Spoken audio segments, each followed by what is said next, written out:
Hello and welcome to the opening general session of the 2019 ULI Fall Meeting. On behalf of Lionstone Investments, it is my privilege to introduce this kickoff panel, Drivers of Development in the DC region.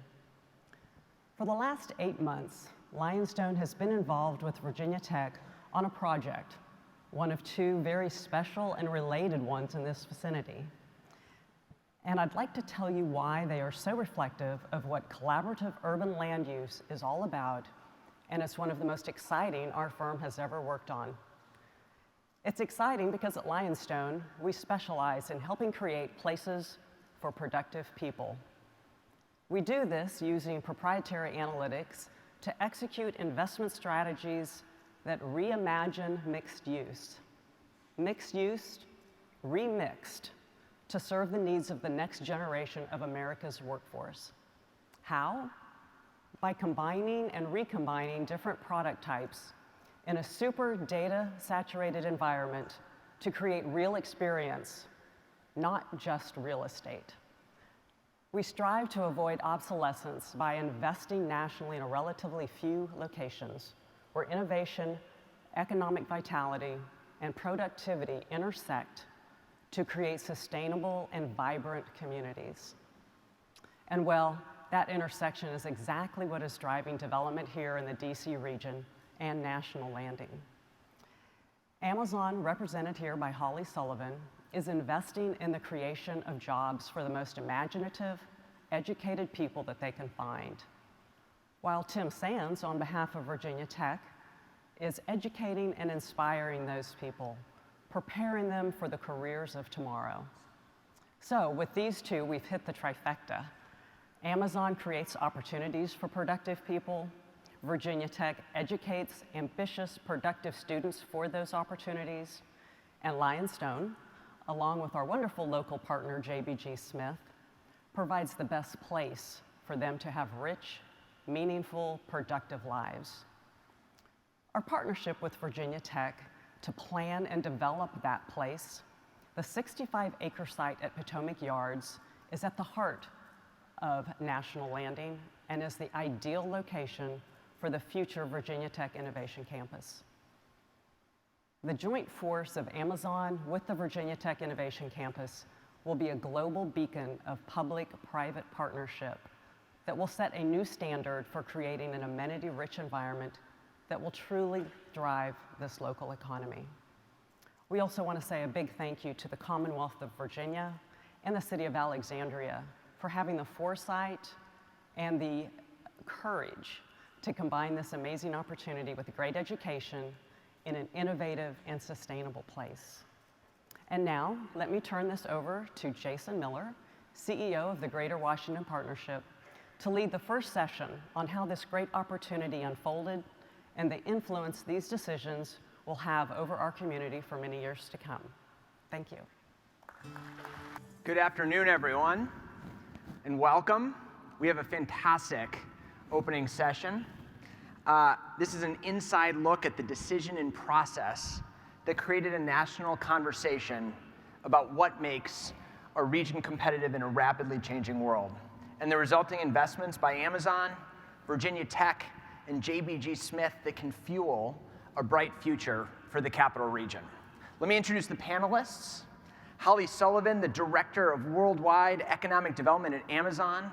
Amongst other things, Holly spearheaded the search for Amazon's new headquarters.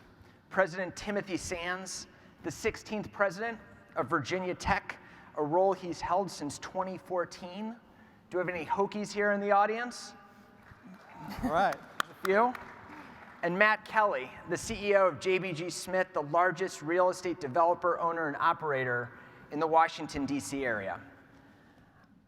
I'm Jason Miller, the CEO of the Greater Washington Partnership, a civic alliance of the leaders of the largest employers in Baltimore, Washington, and Richmond, committed to promoting the economic health and vitality of this region. And our organization and its leaders were deeply engaged in the efforts to help bring Amazon's new headquarters to the region. This region, the Capital Region, Baltimore, Washington, Richmond, is the third largest regional economy in the United States, seventh largest in the world. We have huge strengths, a diverse and educated workforce, significant investment in science and technology through our universities and our federal labs, global connectedness through seaports, airports, and embassies, and of course, being the seat of the federal government. But despite those strengths, since the Great Recession, this region has been very slow growth, with a growth rate of just over 1% annually, making it one of the slowest growing major metropolitan areas in the country.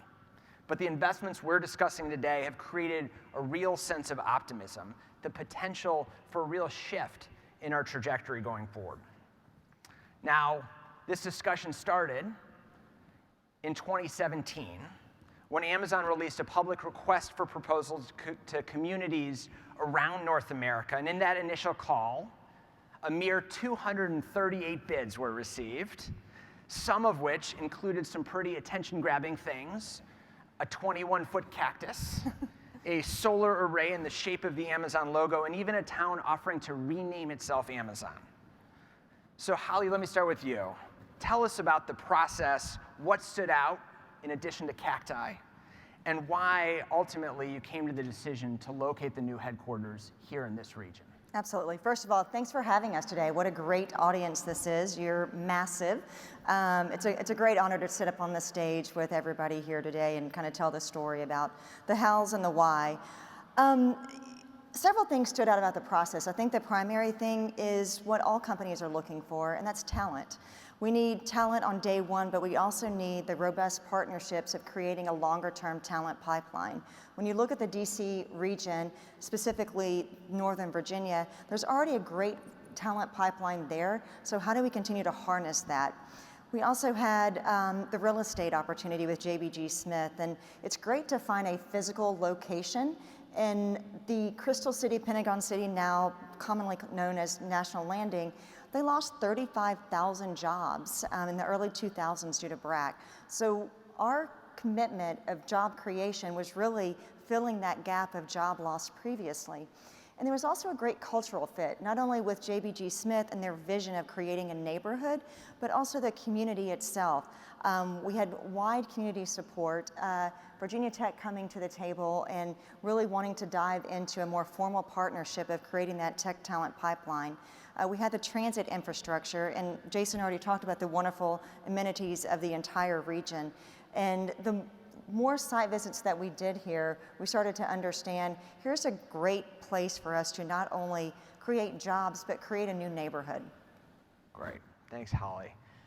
President Sands, the Commonwealth of Virginia's bid included a commitment of more than $1 billion to expand what was already a strong tech talent pipeline in the region through its higher education institutions. One sizable component of that investment was directed to Virginia Tech to create an innovation campus. Tell us a little bit about what the process looked like from inside the Virginia team and the region, and how the innovation campus is part of that bid.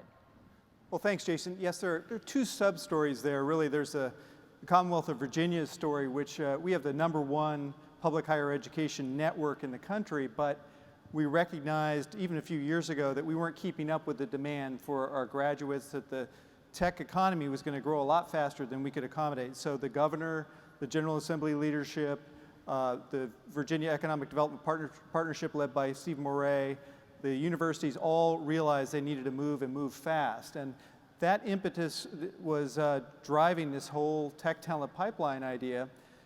Amazon provided the catalyst. The conversation was going on, but there wasn't an urgency about it at the level that I think was really needed. And because the Amazon process started, everybody came together. I remember all of our institutions got a phone call back in September or so of 2017, who wants to step up? And in Virginia Tech's story, we really were ready because Virginia Tech is a land-grant institution. We have offices in every county of Virginia. We have an urban footprint and a rural footprint, but our urban footprint was not at scale. And we've been here for 50 years, but we really hadn't developed to match the need. And so about 4 years ago, we started planning a global innovation district. We kind of knew what and we knew why, but we didn't know how and we didn't know when. And so again, the Amazon opportunity became a catalyst for that we pulled the plan out of the drawer. We already had it, and then started to monkey with it so that it would fit the opportunity here. And we didn't have to make many changes. So really, it was about being ready, about the timing, the alignment, and the trust that we all built up over working together over more than a year. It was just one of those convergence things where everybody's working on it from different angles, and Amazon came in and created the catalyst. Matt, let's bring you into this conversation a little bit. In 2016, JBG merged with Vornado Charles E. Smith, creating the largest real estate developer and landlord in the Washington area and a substantial portfolio of properties in Crystal City, now at the heart of National Landing. For those unfamiliar with it, Crystal City is an area between the Pentagon and right next to Reagan National Airport. Has not always been seen as the most desirable place consistently to be. And at the time, you said Crystal City is a terrific opportunity in our view, in large part because it represents a chance to dramatically invigorate the place. So how was it that in 2016, you knew we'd be sitting here today at the ULI session talking about Amazon and Virginia Tech investments anchoring National Landing, Crystal City, and the potential growth in the region? So we have this crystal ball in the basement of our office that tells us everything that's going to happen for the next 10 years. We obviously had no idea that the timing of it is even a little more uncanny than that, because we announced the merger between the legacy JBG companies and Vornado Charles E. Smith in 2016, but we actually didn't close until July of 2017. And it was a mere 6 weeks after that Amazon announced their HQ2 search process. So, and I found out about it actually sitting on a panel, not unlike this one, much smaller crowd, much less attractive crowd than this one. And somebody in the audience asked me, do you think you have a shot at this thing? And I was kind of glib and said, yeah, of course, I think we're going to win. And I'd never even heard about it. But I think we obviously didn't know what was coming, but we did see a lot of potential there. And you had to see a lot of potential to fall in love with Crystal City at the time, because it had gone for a very long time without enough capital investment, without enough kind of repositioning and reinvigoration of the place. And as Holly mentioned, it had lost thousands, tens of thousands of jobs and people. But what we loved about it is that its location couldn't be better, that it already has a lot of terrific infrastructure, and it actually already has a pretty vibrant daytime population. It's a little out of whack from a multifamily and office balance perspective. That's something we knew that we could change and change reasonably quickly in real estate terms. We all know everything takes a long time when you're in the development business. But we also knew that we could do a lot to reimagine the streetscape in the place. And when we talk about the place, we really talk about 20 feet out from building facades and 20 feet up from the street level, and what can be done to make the amenity base more attractive and appealing and more up to date, what can be done to make the pedestrian experience more pleasant and attractive so that people will want to live there. Because in the end, companies like Amazon follow talent, and talent generally, educated knowledge workers, want to live in nice places. And that's one of the things that we pride ourselves on being good at, is creating nice places. And we saw a ton of potential in that neighborhood. And we own almost 3/4 of all of the real estate in that neighborhood, within almost half a mile of where HQ2 will be. And it's rare that you have that concentrated ownership and that kind of a canvas on which to actually make the kind of change that you need to make to make for a great place. Tell us, Matt, so you're 6 weeks in to the new company when you learn about this opportunity, which played out over a number of months. At what point did you start feeling confident that you thought that the realities of this region and the specifics of both the team and the location really played well? I think the first real breath of confidence that we breathed at any point in the process was after we spent our first full day with Holly and her team, and we realized that there didn't appear to be any showstoppers. Everybody seemed to actually kind of speak the same language as far as what they were looking for and what we were planning to do. It actually started with a question from one of their team members who basically said, in other words, the neighborhood needs a lot of investment. What are you going to do about that? And if we had owned it for 20 years, we might have been offended by that. But we said, look, we haven't actually owned it that long. We agree with you. We agree that a lot needs to happen here. And let us walk you through our plans. And as we did that, it became clear that we had I think a pretty simpatico vision for what it would take. And I think we conveyed a lot of confidence that we could deliver and execute because we've done it elsewhere. But like all deals, anybody here is probably a lot of deal junkies in the room. All deals go from this early stage of confidence to then the end stage of a deal where you're getting close to getting something signed to just dreading that it's all going to fall apart and that you're not going to end up winning the deal or it's not going to end up closing.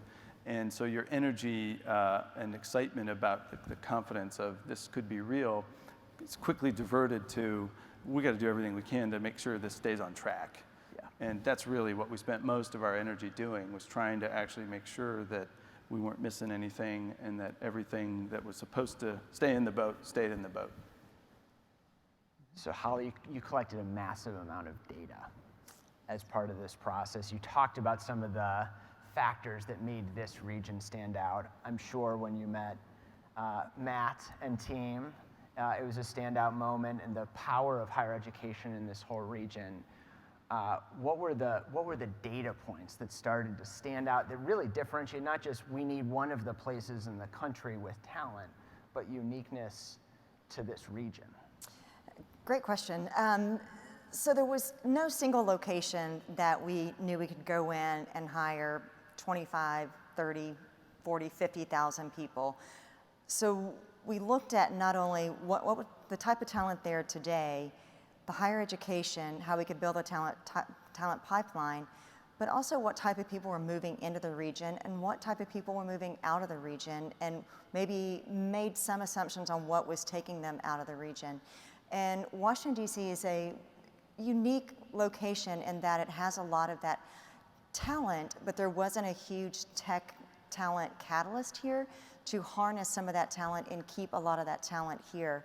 And as we started driving more into that tech talent and having the conversations with the Virginia Tech, the story really became apparent that we could harness more of that talent and also diversify the type of talent here that have probably been working in the federal government space or other major companies here, and kind of create this kind of new talent pipeline and talent pool for the entire region, pulling from all the way northern Maryland to southern Virginia. You also look at the Mid-Atlantic and the East Coast talent pipeline, and you have certain types of concentration. And so we could also be a catalyst to diversify the entire Mid-Atlantic talent pool. So we started diving into that, and that was really telling us a very interesting story.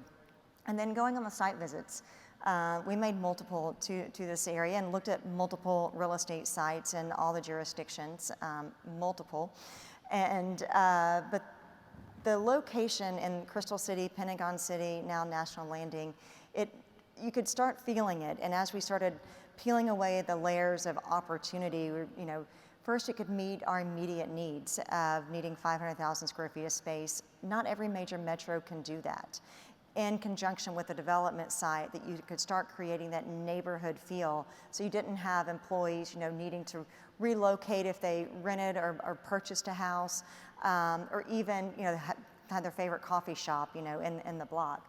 So having that synergy, and Matt's right, we were, in our marketing center, and the buildings weren't meeting necessarily our criteria right then, but understanding JBG Smith's vision for that area started, then the wheels start turning. Well, what if this? Well, what if this?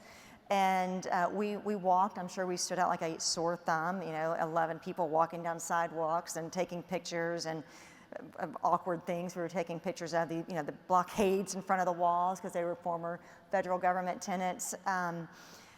But even some of the creativity that they did during our site visits to, I don't want to say that you were trying to mask some of the not as pretty sites, but give us an idea of their creative and forethought of what they could do, with these real estate sites too. Just started making the wheels turn. And then if you stand up in those buildings, you're looking at Washington, D.C., so you also see the proximity.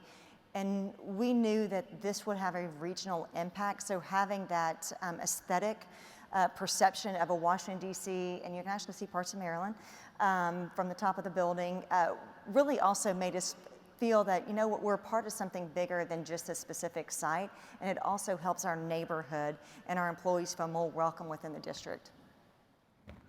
Matt or President Sands, on that regional piece, which is so important, right? Holly, you live in Maryland. Your office is in D.C. You spend a lot of time thinking about future growth of Amazon's presence in Northern Virginia. This was really a regional play in a specific place. How did that come together? Matt, President Sands?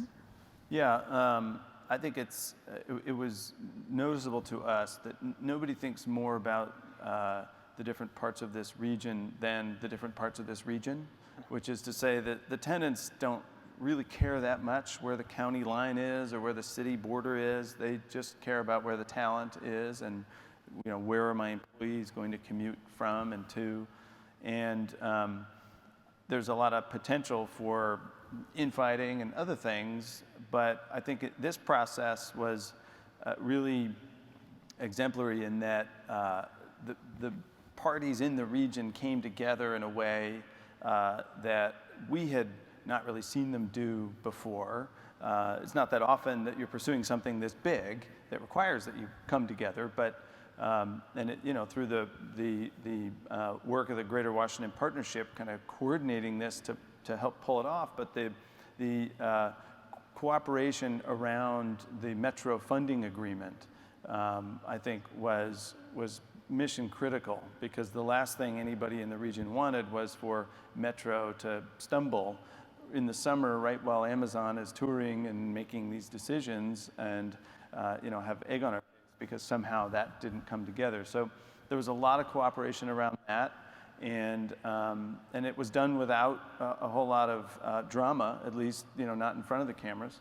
I think that was one thing. Arlington and Alexandria cooperating, teaming up to put forth a joint bid. I'm sure each would have preferred to have all and not part, but there was immediate cooperation from day one, which I think was noticeable to us, and I think made an impression on the Amazon folks, in part because that sort of thing, there's no roadmap for that. It's not like we could pull out the last 10 deals where we did that as a region and came together.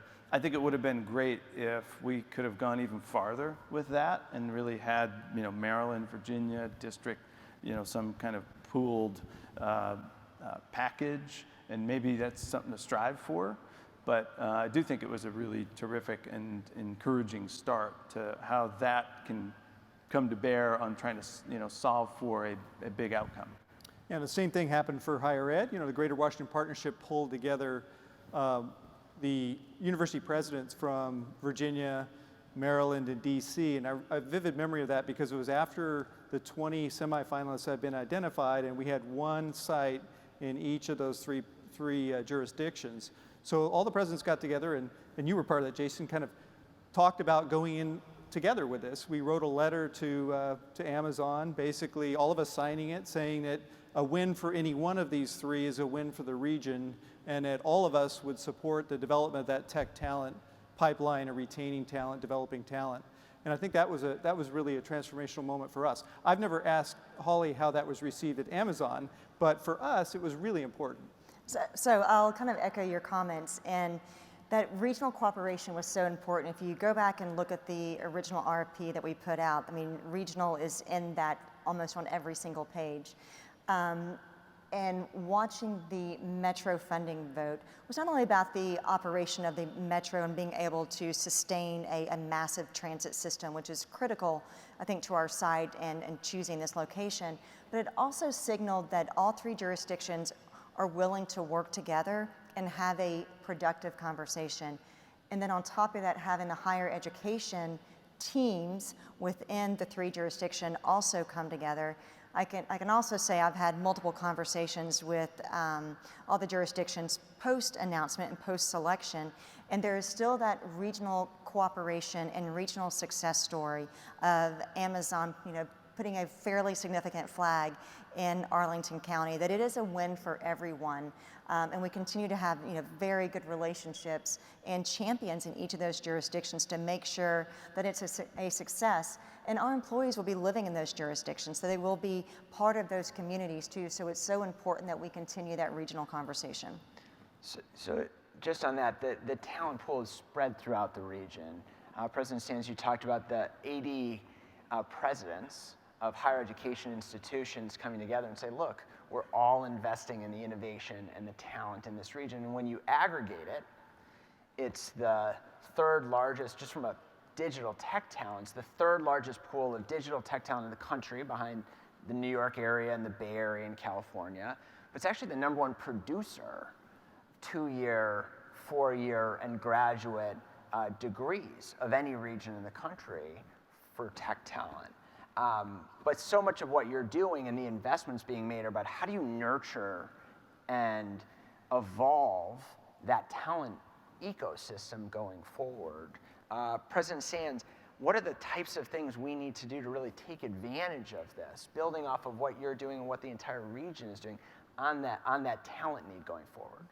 I think our plans to double the production of computer science graduates and related fields in the digital technology space, including the human interaction part of that, are part of the answer, but really you need to retain that talent. And one of the challenges we've had in Virginia, and I think the region, is that some of our top graduates, and it drives me nuts, I spend a lot of time with 22 and 25-year-olds, and they talk about what their aspirations are, and they want to move to San Francisco and live in a shoebox. Some of you are from San Francisco. I was born in San Francisco, so some of you are from California, I'm sure. But it is such a compelling magnet to be at a concentration of talent. They're willing, talent that age, they're willing to live almost anywhere if they can be around in a vibrant neighborhood. They can feel like they're at the forefront of something. And so we've got to change, and we now have the opportunity, I think, to change that perception of our recent graduates that, hey, you can come to National Landing or to the region, and you can have an experience that is really at the cutting edge. It's not only government contracting, that's an important piece of it, but there's a commercial sector to it, there's an arts part of it, there's a really high quality of life that you all know how to build. And I think that amenity-first approach is going to be a winner for us. I'm really looking forward to being able to keep more Hokies in the neighborhood. And I think this is going to do it. Holly, Matt, what role do employers, not just Amazon, but broadly employers, play in making sure that we're taking advantage of the moment and we're nurturing that ecosystem, building off of the investments of higher ed? I think that's another good question. There's been a lot of attention kind of focused on Amazon, but there's a lot of other very large Fortune 100, Fortune 500 companies in the region that have been here for years and have developed, great relationships and have strong ties to the region, the higher education. And let's not be remiss on the K through 12 education and the community colleges in this region also that play a critical role in developing that overall talent and give our young people many different career pathways. So I think it's we're all pushing the same train. We just have to be very mindful on creating an environment where young people seniors can continue to live and thrive, provide the amenities, but also the infrastructure, and I mean beyond just the streets and the roads and the sidewalks, but the built environment of green space and sustainability that can make a successful placemaking for everyone. And I think that, private companies, we have a responsibility and we have a role in that space, but also working in conjunction with the local governments, the state governments, and our university partners and community colleges. Yeah, I would add to that I think there's a tendency for people to think about the business sector doing its thing, and then government is over here doing its thing. And I think it's the cities and these kinds of places function much better when businesses and their employees, businesses are just groups of people, and their employees really plug in and get involved at the local level. And being involved and active politically, I think, is important, because oftentimes we see this all the time. You can have a very small group of people that can dictate outcomes from a urban planning standpoint, which doesn't necessarily represent the majority. And I think as cities grow and as employers grow, the things that can constrain their growth and can constrain the growth of regions and local economies are education, transportation, infrastructure, and housing. And those are all very local political things that people can get involved in and be proactive about. One of the things that you mentioned, living in a shoebox.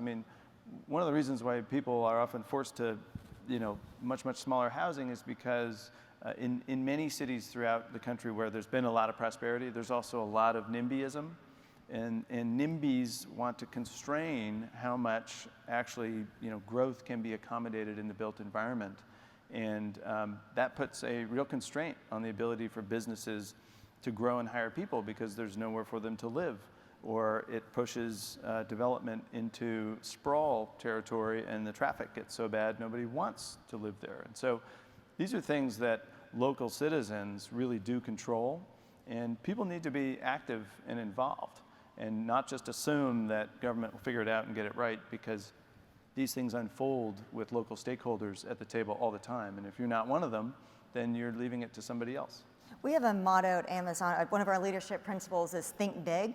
And I think, that's something I wake up every morning. I'm like, what am I going to do today? Actually, I kind of know what I'm going to do today. But it's really an opportunity to think big. And I think that, HQ2 is a catalyst, not just where we decided to locate, but the other communities that we spent significant time in, is to think big, think creatively, partner differently with private companies, because we have our employees living in those locations, so we want it to be successful. So think creatively on how you can partner with private companies and help create different solutions, either through technology or different types of investment. So, President Sands, you work with a lot of employers. You're investing your talent pipeline in Blacksburg and Northern Virginia, partnering with other higher educational institutions. What is that relationship between education broadly and employers that you need to make sure that we're nurturing that ecosystem? Well, we're in a period of rapid change, and it's all for the good, I think. We're trying to blur the lines between the college experience, and we can broaden this to K through 12 all the way through reskilling, but certainly focusing on the undergraduate, graduate students. They need to transition smoothly to their employment, not have it be at commencement day, all of a sudden they make a life change and join a company. They need to be engaged 3 years before they hit commencement. And one of the things that I think is happening well here is the scaling of that. A lot of our relationships as a university with employers are one-off. We have one university working with one company, we build a pipeline, we have a whole system for that we call Link at Virginia Tech, and other universities have the same kind of thing. But where we have the real power is when we get a consortium of employers working with a consortium of universities, develop a common framework and common goals, and we're having that happen right now with the CoLab, the Capital CoLab, where we all have agreed on knowledge, skills, and abilities associated with digital proficiency, with cybersecurity, with data analytics, machine learning, and we're pushing those certificates out into our universities so our students have access to internships, first access to employment opportunities if they have these credentials that are agreed upon by this consortium. That's scale, and that's exactly the kind of thing we need to do. And that's what's changing rapidly for us, I think, in a really good way. So let's lift up for a moment and look forward. Decisions have been made over the last year plus, major investments underway. We've seen what the past 10 to 20 years for this region's looked like. We've looked around the country at regions grappling with some of these similar challenges, whether it's how to turbocharge or catalyze growth, how to deal with ensuring growth is broadly shared. As we look at the moment we're at, the things that we're doing on talent and stepping back, what are the things that we need to get right, and what could that mean for us 5 years, 10 years, 15 years down the road? Matt, do you want to kick us off? Yeah, I'll start. In terms of what really falls into our viewfinder, a lot of it is the production and development of new housing in and around the neighborhoods where we see a lot of growth coming. And so part of our repositioning of the whole National Landing neighborhood will come in the form of new construction. And so we have plans to basically unlock a growth pipeline that's just shy of 7 million square feet, roughly 4,000 to 5,000 new apartment units. And our plan is to go faster, not slower on that, because we believe there's going to be a tremendous amount of demand for it, and the ground floor there will help remake the place and add to the richness of the amenity environment. When we zoom out a little bit and look kind of outside of our own pipeline, it's really making sure that the dollars and plans dedicated to infrastructure growth and improvement are in fact followed through, and that those things really happen, and that we maintain kind of the broad coalition of support for that stuff, because those are critically important investments. I mean, you have billions of dollars that now, thanks to all of the taxes that Amazon and all the Amazonians will be paying, are now available to spend on those kinds of priorities. So that's a huge one as we see it in enabling the region to grow. Another big one is housing. We have a golden opportunity right now through not just work that we're doing, but we created a vehicle called the Washington Housing Initiative in concert with the Federal City Council that is designed to try to acquire and preserve, to provide essentially gap financing to acquire and preserve housing that is in the path of growth. And we have an opportunity to do it now before a lot of the growth has shown up. You pointed out that we've been a relatively low growth region for the next decade. I don't think that's going to be the case for the next decade. And the more time we take to get ahead of these things, the more expensive it becomes to address those issues. And so really identifying ways that the public sector and the private sector can work together to preserve housing that is affordable to a lot of the workers that we really want to try to retain in the region and accommodate in the region will be a big component of how we get ahead of that issue and avoid outcomes like you see in some other cities around the country, where it's not to say housing is not expensive here, but if you look at other cities, the issue is much, much more acute. And we can avoid those outcomes if we're early and in front of it now.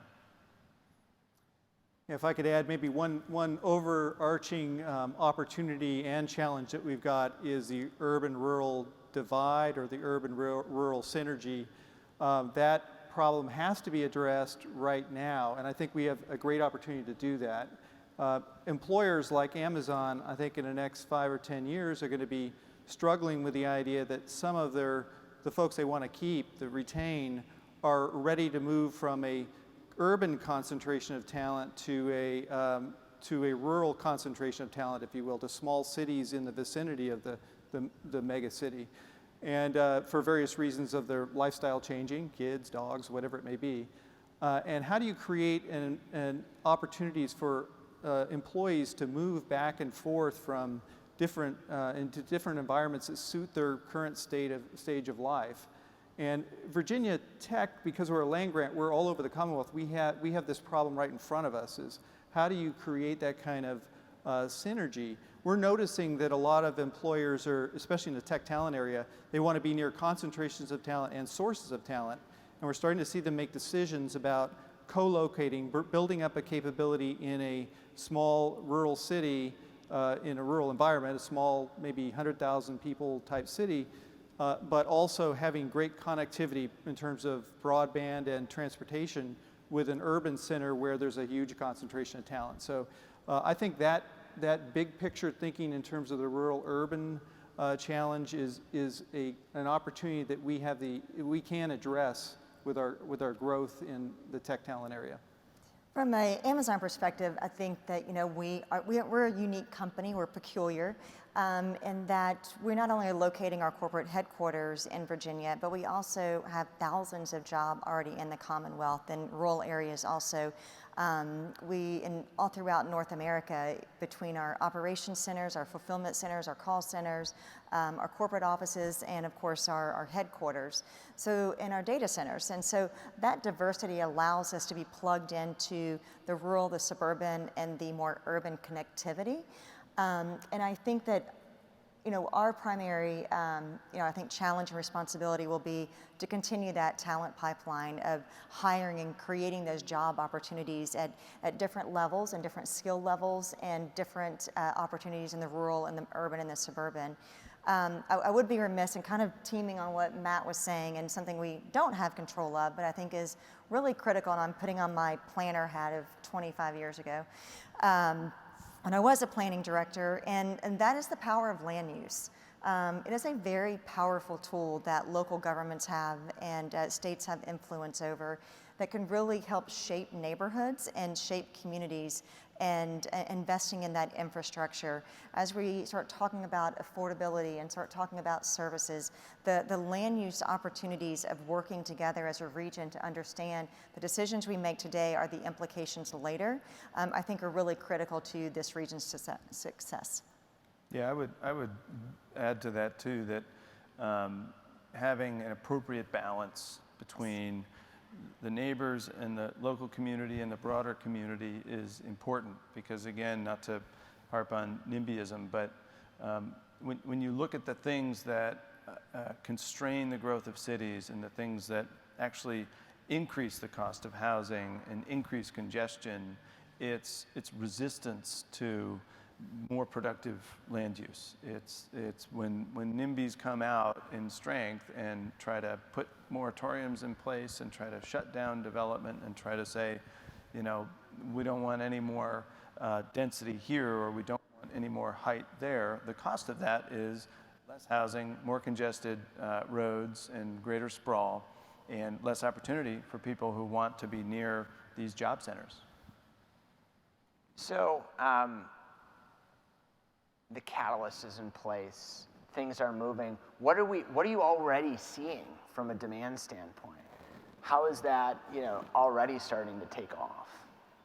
Well, I can say that this is one part of the whole picture, but we had 1,000 more students coming to Blacksburg than we were prepared for this year. We are prepared now, but when we looked and we asked them, what was it that brought you to Virginia Tech and Blacksburg, they said it was, to a large extent, the conversation they'd seen at the global level about our role in the partnership with Amazon, with the state tech talent pipeline, and all of our partners. And that's an interesting message, because it tells you that the word got out there, and the talent will come when they see the opportunity.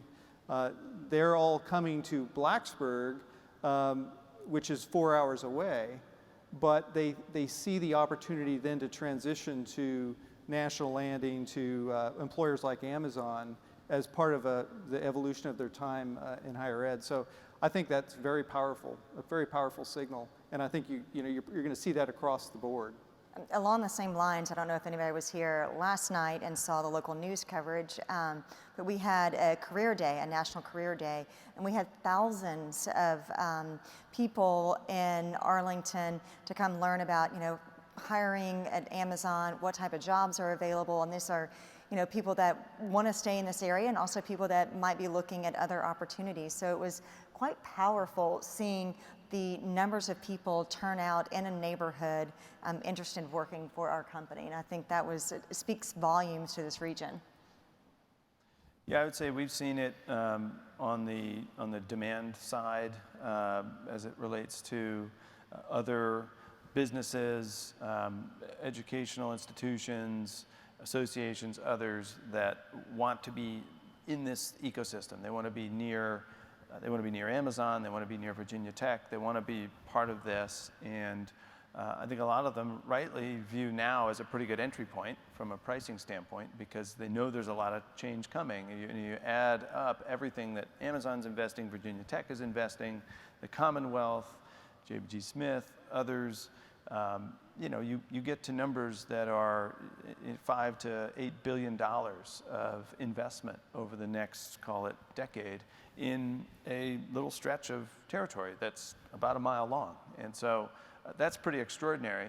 And with all of that investment, will come appreciation and value.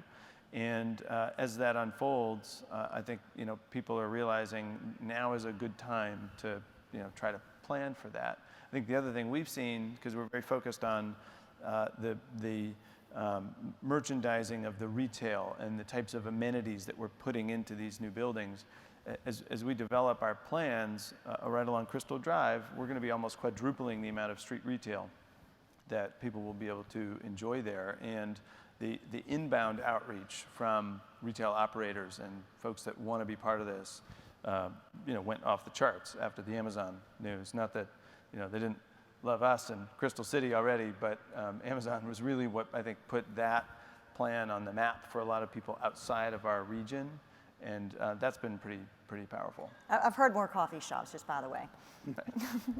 Yeah, if I could just add to that, one of the things that we're really excited about is the opportunity to create kind of a living lab for the intersection of technology and the human experience in that National Landing region with all of our partners, Lionstone, JBG Smith, Amazon, and whoever else is, many other companies that are located there.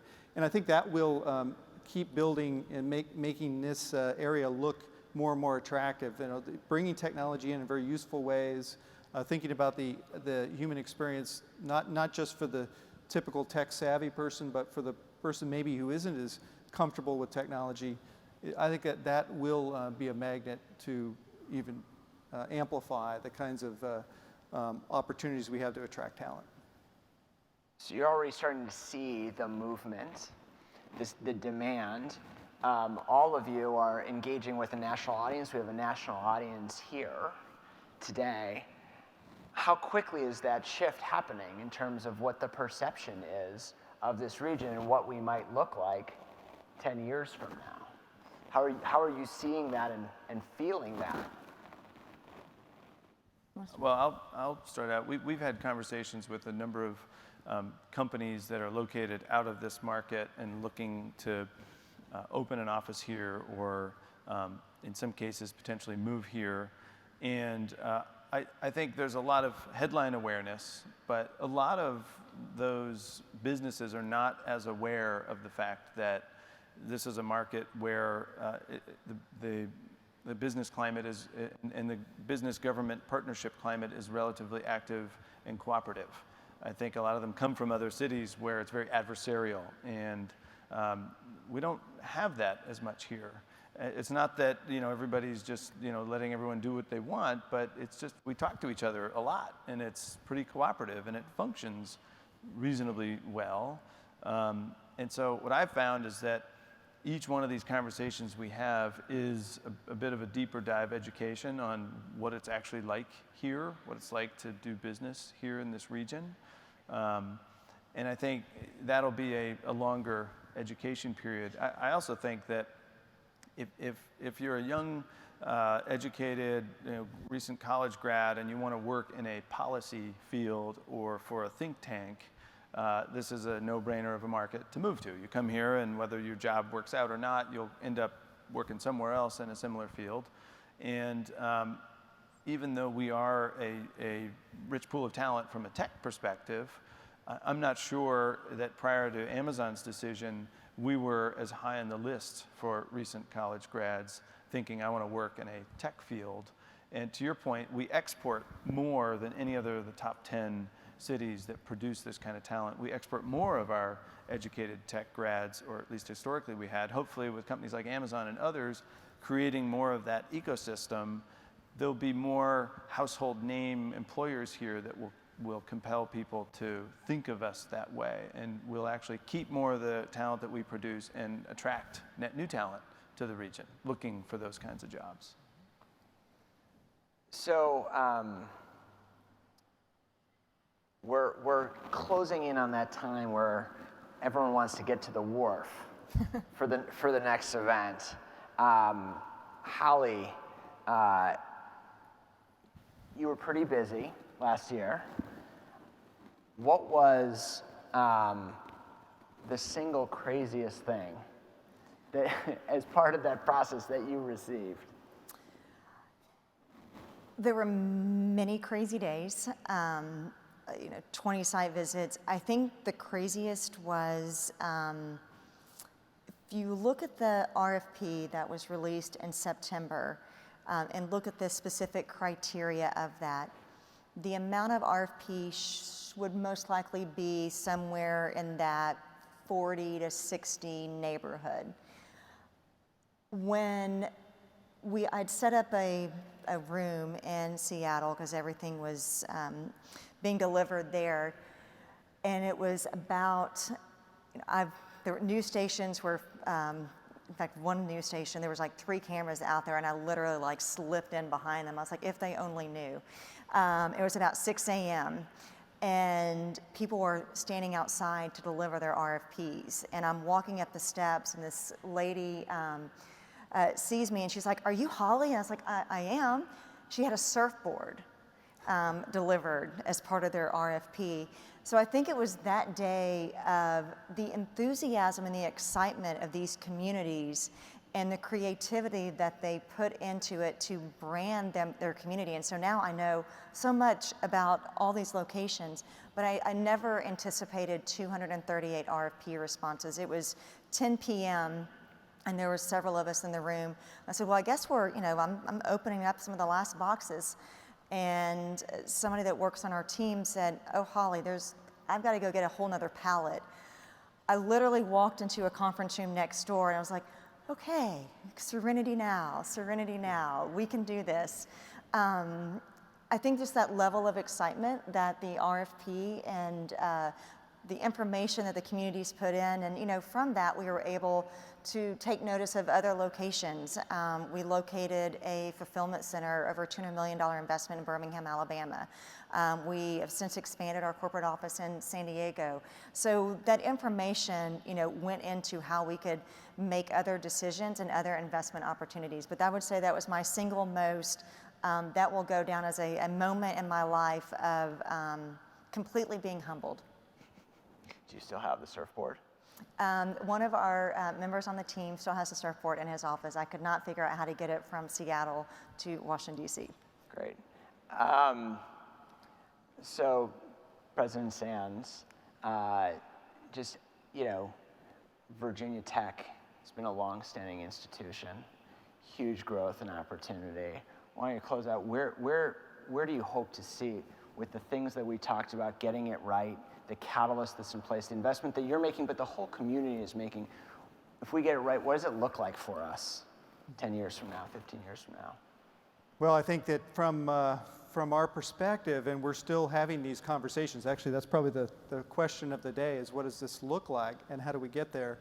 But when we think of our innovation campus that we're building with Lionstone, JBG, and other partners, it's going to be, I think, a vibrant magnet for talent that is not just for the East Coast, but for the world. And I think getting back to one of the things that you mentioned, Matt, that we are so close to the policy capital of the world. And a lot of the problems in the technology space right now are in the policy area. It's not the technical, it's not the machines, it's how do you harness them, how do you deal with the ethical issues, how do you make sure everybody has access to them, that they're not a a driver of inequality, that they're actually a driver of equality? How do you take advantage of the free time that if this is successful, this will create to devote to the arts and other human endeavors that I think we all aspire to spend more time with? I think there's a huge potential there that this region will be the leader in paving the way toward that future where the prosperity is shared by all. I know it's a grand vision and something that you might look at and say, well, that's impossible, but we have an opportunity to figure that out right here. Even if we don't get all the way there, we could be the leader globally in that, and so that's really exciting.